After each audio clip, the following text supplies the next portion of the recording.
So I got a call from a buddy last night, and we're just catching up. I recently just set him up with a HELOC, and so he was calling to thank me. But after we got off the phone call, I came to this realization that the game's only rigged if you don't know the rules to the game. What I'm realizing is that every day people get amazing opportunities thrown at them, but they don't have access to capital. What ends up happening is so-and-so calls you and says, hey, here's an opportunity.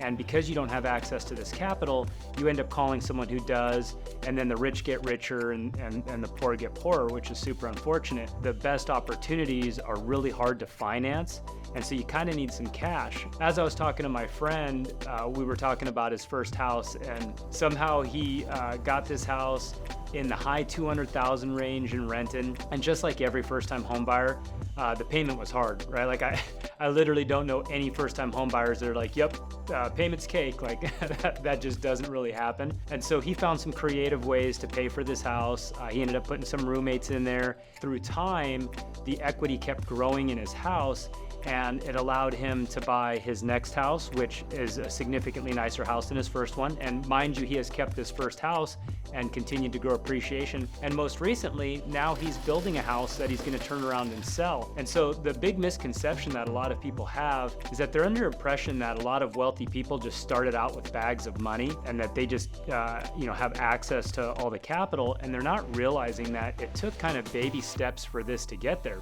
Now my buddy's in a position where he took his own money, he built his house, but he's going, hey, I want a safety net so that this isn't so risky.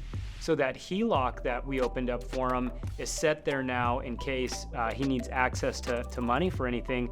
But the whole point of this story is if you don't know the rules to the game, the whole system feels completely rigged, right? You go out, you work a job, every time you get a raise at work, it seems like things just keep getting more and more expensive, and you just feel like you never get ahead and you're just kind of in quicksand. But if you understood the rules to the game and knew to go out and take that risk and buy your first house, allow that appreciation to happen, and start figuring out how to use your equity as an advantage, a lot can change in your life in a very small amount of time. I just want to tell you guys this story. I'm always here to brainstorm with you, and I hope that gives you kind of some juice to start thinking about some things.